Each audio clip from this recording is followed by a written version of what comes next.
OPS बहाली पर supreme court और केंद्र सरकार की बड़ी पहल। पुरानी पेंशन योजना लागू होने की संभावना बढ़ी। जी हाँ दोस्तों, आज की डेट में सुप्रीम कोर्ट के द्वारा एक बार फिर से ओपीएस बहाली पर बात किया गया और इसे लेकर आज की डेट में एक बड़ी खबर सामने आ रही है, जिसमें ये बताया जा रहा है कि ओपीएस बहाली पर सुप्रीम कोर्ट और केंद्र सरकार की बड़ी पहल, पुरानी पेंशन योजना लागू करने की संभावना बढ़ी। यदि आपको भी इसके बारे में जानकारी लग गई होगी तो कोई बात नहीं है, आपने भी ऑफिशियल नोटिस पढ़ी होगी तो आपको समझ में आ गया होगा। लेकिन बहुत सारे ऐसे भी लोग हैं जिनके पास ये जानकारी नहीं पहुंची है, नोटिस नहीं पढ़े हैं, साथ ही साथ न्यूज भी नहीं पढ़े हैं, तो आप इस वीडियो को कंप्लीट देखिएगा।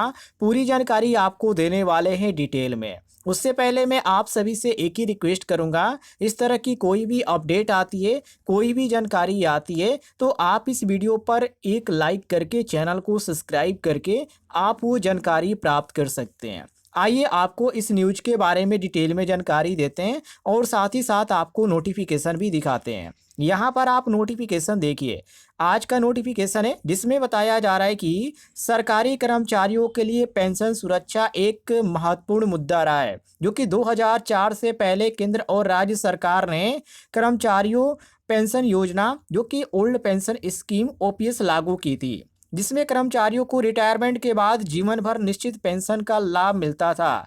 आगे बताया जा रहा है कि लेकिन 2004 में इसके स्थान पर नई पेंशन योजना, जो कि न्यू पेंशन स्कीम एनपीएस शुरू की गई, जो योगदान आधारित थी और जिसमें पेंशन की गारंटी नहीं थी। पिछले कुछ वर्षों में सरकारी कर्मचारियों में ओपीएस बहाली की मांग तेज हो गई है। इसी बीच 2025 में सुप्रीम कोर्ट और केंद्र सरकार ने इस विषय पर महत्वपूर्ण कदम उठाए हैं, जिससे ओपीएस बहाली की संभावनाएं बढ़ गई है। आगे बताया जा रहा है कि पुरानी पेंशन ओपीएस एक सुनिश्चित पेंशन योजना है, जो कि केंद्र और राज्य सरकार के कर्मचारियों को 2004 से पहले प्रदान की जाती थी। इस योजना के तहत कर्मचारियों को उनके सेवानिवृत्ति के बाद उनके अंतिम वेतन के आधार पर महीने का एक निश्चित हिस्सा पेंशन के रूप में मिलता है, जो जीवन भर जारी रहती है। इससे कर्मचारी को ग्रेच्युटी का भी लाभ मिलता है, जो कि ओपीएस गैर योगदान आधारित नॉन अकाउंटेबिलिटी योजना थी, जो कि यानी इसके लिए कर्मचारी से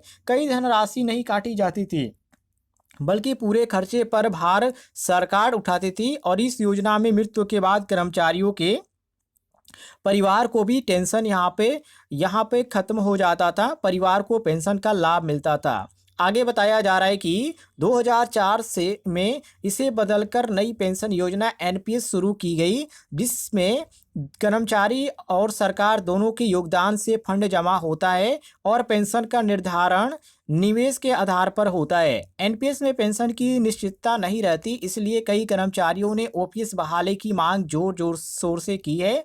और ओपीएस के पक्ष में तर्क यह है कि यह योजना कर्मचारियों के लिए आर्थिक सुरक्षा सुनिश्चित करती है, जबकि एनपीएस जोखिम से भरी हुई है। आगे यहाँ पे इन्होंने कन्फर्म बता रखा है कि यूनिफाइड पेंशन स्कीम, जो कि एनपीएस तहत कर्मचारियों को 25 वर्ष की सेवा के बाद उनके अंतिम 12 महीने के औसत वेतन का 50% पेंशन मिलती है। साथ ही 10 वर्षों से अधिक सेवा वाले कर्मचारियों को न्यूनतम 10,000 रुपये मासिक पेंशन की गारंटी है। इसके अतिरिक्त मृत्यु के बाद परिवार को 60% पेंशन मिलती है।